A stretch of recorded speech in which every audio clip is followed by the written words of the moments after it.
prazer estar aqui hoje no arquivo, por conta do que a diretora Beatriz já adiantou, né? Foi o primeiro trabalho que nós realizamos e que é fruto ali da graduação na UERJ, depois do mestrado, do desenvolvimento do mestrado ali na UFRJ, com a orientação do professor José Murilo de Carvalho, e conseguimos alcançar essa menção, essa honra para nós, nesse primeiro prêmio de monografia. Eu costumo dizer que o mérito é necessariamente ou totalmente do tema. O tema é um tema extremamente tocante, porque fala sobre o cemitério dos Pretos Novos. Eu quero agradecer então o convite da diretora Beatriz para retornar à casa hoje e poder falar um pouquinho sobre essa pesquisa do cemitério dos Pretos Novos e propor falar de algumas experiências da tradição escrava, das expectativas da pesquisa que está sendo feita agora, a pesquisa arqueológica que está nesse transcorrer, e deixar uma questão, talvez nós não respondamos hoje, que seria a questão de que os mortos ainda falam. O que os mortos ainda têm para dizer para nós? Talvez seria o nome mais apropriado para essa fala que eu vou iniciar agora. Então, irei abordar aqui o cemitério dos Pretos Novos. O cemitério dos Pretos Novos foi o maior cemitério de escravos da América Portuguesa. Nele foram sepultados escravos recém-chegados que faleciam assim que chegavam ao Valongo. É possível que existam outros cemitérios de escravos, mas com a especificidade dele é muito difícil, porque ele era única e exclusivamente voltado para receber esses escravos recém-chegados. Esses escravos recém-chegados eram chamados de pretos novos. Essa é a nomenclatura que a fonte fala, que a fonte chama, e era o modo como eles eram tratados. A questão do novo estava relacionada à questão do uso, haja vista que durante o período da escravidão, os escravos eram vistos como coisas. Então, eles recebiam realmente essa nomenclatura por nunca terem sido usados antes. Então, você teria pretos novos para homens, pretas novas para mulheres, moleques novos para adolescentes ou jovens, e molecas novas, idem para mulheres, para as meninas e crias. Em outros locais, também, por exemplo, na Bahia, também teve o Campo da Pólvora, onde eram sepultados escravos recém-chegados. A diferença é que nesse cemitério da Bahia também recebia brancos pobres. O cemitério da Santa Casa também deve ter recebido pretos novos, mas era voltado, sobretudo, para pessoas de uma forma geral, sobretudo aquelas que não eram sepultadas nos aros da igreja. No centro da cidade do Rio de Janeiro se descobriu outros lugares, outros sítios, né, de onde os escravos eram sepultados. Porém, este é o único local onde nós podemos ter afirmar que as pessoas que estão ali sepultadas são exatamente pretos novos. Agora, pesquisando nas fazendas, temos visto outros cemitérios, e a diferença toda deles, mesmo que das pessoas digam que é um cemitério de escravos para o cemitério dos pretos novos, é que a documentação já aponta que ali só existem escravos recém-chegados. E você pode estar me perguntando por que eu poderia afirmar isso. A história dele está ligada a essa questão da Nascentes Pinto, quando eles vêm ainda para o Brasil. Quando Nascentes Pinto ele chega no Brasil, ele vai e se instala aqui no Brasil, vindo ali de Portugal, com a devoção de Santa Rita. E ele vai ter um emprego muito interessante, que ele vai trabalhar no porto, e essa proximidade com o porto faz com que ele, além dos seus ganhos, ele possa sepultar os escravos recém-chegados. E esse sepultamento ele faz em frente à igreja de Santa Rita. A igreja de Santa Rita, que é a primeira representação dela, ele é o padroeiro, ele depois tem uma disputa com o Império, depois com a coroa, por conta do padroado da igreja, que ele elegiu para a Santa Rita. E esse cemitério fica ali durante muito tempo. Nesse momento, a rua 1º de Março, ainda chamada de Rua Direita, era o local onde os escravos eram vendidos, e na Marechal Floriano era o sepultamento desses escravizados. Até que o Marquês de Pombal transfere o Valongo transfere o mercado de escravos que estava ali na rua, hoje 1º de março, para a região do Valongo. E isso faz com que então o cemitério ele deixe também de estar funcionando ali e passe a funcionar na região do Valongo, mostrando que o cemitério e o mercado, e o porto porque ele controla a entrada e saída, o cemitério porque ele mesmo sepulta, ele ganha por receber, e o mercado porque ele sepulta aqueles que morreram no mercado. A gente já começa a observar aqui os 3 núcleos importantes para a gente desvendar o significado desse cemitério: o porto de escravos, o mercado de escravos e o local de sepultamento como uma igreja. E essa é uma representação antiga da igreja de Santa Rita, que você tem. Depois você tem a mesma igreja de Santa Rita, ali com Hildebrand, 1846. E depois você tem, em 1908, essa de 1908 aqui, e ainda com o chafariz, aonde diziam que a água de Santa Rita fazia bem aos olhos. Então, se os higienistas depois, mais tarde, 50 anos mais tarde, descobrissem que ali onde estava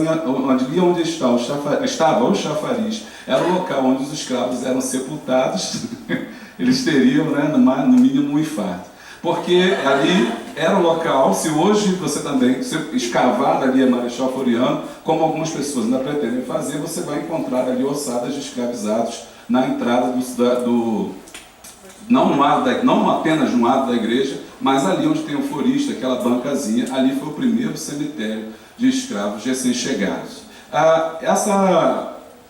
Pode tocar. E depois, então, ele tem agora a sua mudança para a região do Valongo. Essa nomenclatura Valongo se dá a questão de Vale Longo. É uma nomenclatura também que é encontrada na América Portuguesa, em vários locais onde se encontra esse tipo de anseada. E aí é onde as embarcações deixam de atracar ali no porto e elas passam então para o interior já da Baía de Guanabara, e os escravos então começam a ser vendidos no Valongo e eles vão ser sepultados ali na antiga Rua do Cemitério, depois Rua da Harmonia e por último Rua Pedro Ernesto, número 36, 37, aonde foi redescoberto então esse cemitério de escravos, cuja essa localização havia sido perdida. O que nós temos sobre esse cemitério, eu estou já andando bastante, tem muita coisa para a gente ver, que a gente tem são o que as pessoas disseram, são os relatos sobre esse cemitério. O primeiro relato que nós temos consta de 1814 do viajante alemão Freires, quando ele tem no Brasil, junto com as expedições que vêm ao Brasil nesse momento, para buscar informações, coletar informações naturalistas e por aí vai. E ele vai também essa questão do Valongo e ele observa o cemitério que ele vai chamar como cemitério daqueles que fugiram para sempre da escravidão. Ele diz aqui que encontra esse cemitério e que ele é pequeno, só tem 50 braças. Esse cálculo de 50 braças é um cálculo antigo, a gente pode determinar mais ou menos que seria em torno aí de 100, na época quando nós escrevemos isso, nós imaginávamos ali na Flor da Terra que seria coisa de 100 metros quadrados. Isso criou muita polêmica, porque as pessoas não acreditavam, de uma forma geral, não acreditavam que um local tão pequeno, um campo de futebol, pudesse sepultar tantas pessoas. A pesquisa arqueológica, como vocês vão ver no final, ela comprovou que realmente ele era muito pequeno, talvez tivesse menos do que um campo de futebol. E ele não tinha nenhum cuidado, a não ser um velho que ficava na porta, com vestes de padre, ele não diz que é padre, que ele fica ali lendo o livro das rezas, enquanto lá no meio eles sepultam os cadáveres que aparecem. A única coisa que a gente poderia pensar é se realmente é um cemitério legal, ou se é um local de descarte de corpos. E essa é uma grande contradição, porque a prática é uma, a teoria é outra. Na teoria ele é legal, é a igreja de Santa Rita que lavra os óbitos, que recebe os proventos para poder fazer isso, é a igreja de Santa Rita que envia o pároco, que lança no livro de óbitos e que a princípio sepulta esses escravos. Mas na prática, como o Freires já havia dito, os corpos não eram sepultados, eles aparecem quando chove, os corpos ficam para fora, apenas colocados em redes, presos na cabeça, nos pés, e são jogados ali e depois são queimados. A segunda contradição é essa questão de queimar os corpos, porque, como nós sabemos, essa questão cultural, e uma das chaves para interpretar esse mundo, a questão cultural, a história cultural, para a gente poder pensar nessas práticas religiosas, a queimação de um corpo, né, é diferente da cremação, que leva muito tempo para que a Igreja Católica pudesse aceitar, sobretudo por causa dessa problemática da ressurreição em outra vida.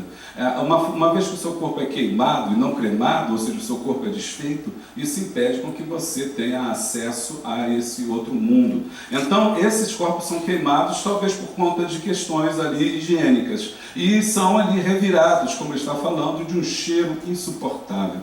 Mais tarde nós vamos ter um outro relato sobre o mesmo cemitério, falando que do João Inácio da Cunha, presidente de polícia, já em 1822 ele vai até o cemitério. Ele vai até o cemitério porque os corpos estavam sepultos, porque isso cheirava mal.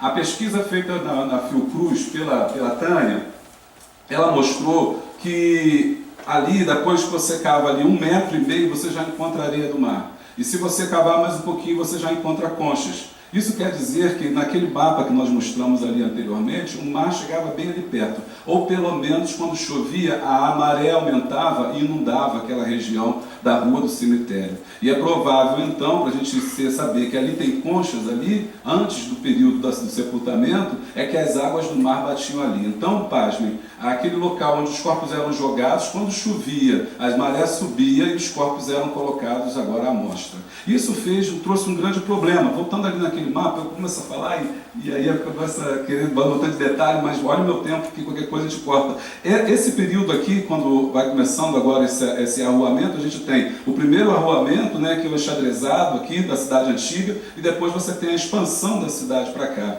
Essa região é uma região de chácaras, né, que não são habitadas, então era o melhor local propício naquele momento para o sepultamento desses escravos. Porém, a partir de 1808, você tem um adensamento populacional. A política joanina vai fazer com que isso aconteça, por conta de que eles vão fazer uma coisa importante para a cidade do Rio de Janeiro. Era considerada como uma cidade pestilenta, uma cidade de mortandades, uma cidade que é por conta da teoria dos miasmas que começa na França, no mesmo momento em que dizia que as águas paradas, que os pântanos, eles eram fontes ali de imundícies e de adoecimento. E a política joanina, a partir de 1808, foi justamente tapar esses pântanos, né? Começaram a drenar esses pântanos aí. E então, com isso, essa região que era pantanosa, ela começou a ser habitada. Ela começa a ser habitada e começa então a ter pessoas morando agora. E essas pessoas são vizinhas do cemitério. A partir de 1820 começam as reclamações, eles começam a reclamar o príncipe regente. Tem fontes que, claro, que eu não trouxe por causa do tempo, dizendo que eles estão reclamando não por causa da forma como o sepultamento acontecia, mas por causa do prejuízo que tiveram, porque havia comprado terras, eram comerciantes que haviam ali buscado aquela região para morar, mas que não podiam abrir a janela da casa por conta do mau cheiro que dali advinha. Em 1821, então, você tem, 22, desculpe, em 22 você tem, voltou? Você tem ali o intendente de polícia tendo que ir lá para averiguar se isso era verdade. E aí ele tem essa descrição de que realmente de 1814, que Flores havia dito, até 1822, nada foi feito. Agora também você não tem nem a figura das cruzes, você não tem escravos lendo livro, você não tem pessoas sepultando, mas você tem um estado lastimável desse cemitério, desses ossos que são queimados. A questão é por que isso acontece, qual seria o principal ativo para que isso tivesse acontecendo. A principal figura é o tráfico negreiro. O tráfico negreiro ele é fundamental para poder trazer esses escravizados para o Brasil.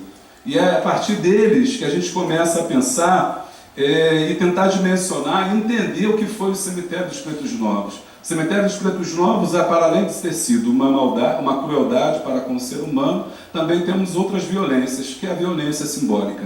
E essa violência simbólica é preciso que a gente então entre nesse mundo simbólico, procure descobrir esse mundo simbólico para tentar chegar mais próximo, logicamente, apenas imaginar como teria sido o cemitério dos Pretos Novos, ou o que significou o cemitério dos Pretos Novos para aquelas pessoas que estão sepultadas ali. Portanto, não há outro caminho senão seguir para a África, e é de lá que esses escravos vêm. Esses escravos vêm através do tráfico negreiro tão conhecido. E esse tráfico ele é mostrado no livro de Santa Rita porque ele traz o porto de origem, O livro de Óbidos, ele traz o porto de origem, o nome do capitão, o nome do dono do navio, o nome do navio, o porto de onde eles vieram e o escravo que estava sendo trazido, sempre com nomenclatura de preto novo, preta nova, como eu disse anteriormente, e a marca que esses escravos traziam. O curioso é que esse documento está na Cúria Metropolitana do Rio de Janeiro. Eu me arrependo muito de não ter fotografado, porque soube que hoje as pessoas não conseguem mais ter acesso a essa documentação riquíssima. Eu não tenho, então, as imagens desse livro, porque eu apenas transcrevi tudinho, aquele trabalho de pesquisa, transcrevendo, mas não tem nenhuma imagem dele. Parece que ele está fora de circulação, dado ao estado, né, precário que ele se encontra. Eu pesquisei apenas o livro de 1824 até 1830. Há outros livros, só que esses livros mais antigos, eles têm muito mais óbitos, mas eu não pude manuseá-los, porque eles estavam já se decompondo. Precisaria de uma restauração para que a gente pudesse ver. Então peguei os livros de 1824 e 1830 e encontrei justamente os portos desses locais aí da África, chamada África Central Atlântica. O primeiro problema que a gente tem quando a gente começa a fazer essa pesquisa é que há um mito dizendo que a gente não tem como precisar de onde esses escravos vieram. Então, quando a gente fala que o escravo era do porto de Angola, o escravo era do porto tal, alguém vai dizer assim, não, isso é só o porto de origem, é só da onde essas pessoas vieram. Porém, os pesquisadores têm chegado à conclusão de que esses escravizados, eles não vieram muito mais longe dos seus portos de origem. Aqui você pode observar, aquelas regiões ali escurecidas são as regiões de onde esses escravizados vieram. Ou seja, a gente pode dividir a África em dois grandes grupos, em duas grandes partes. A África do Norte e a África Central Atlântica. A África Central Atlântica, ela é banto, que eu vou falar daqui a pouco. Os escravos que eram capturados nessa região da África Central, ou seja, ali, ó, abaixo do Golfo da Guiné, para baixo, não saíram pelos portos de cima. E os escravizados que foram escravizados nos portos de cima, ou na região, ou mesmo no Saara, que era mais difícil, porque naquela época não havia pessoas ali, mas se elas não saíssem por cima, ou pelo Índico do outro lado, elas não sairiam pelo Atlântico, elas saíam sempre para os portos mais próximos. Ora, então o que a gente tem são os portos, esses portos são a chave para a gente tentar entender quem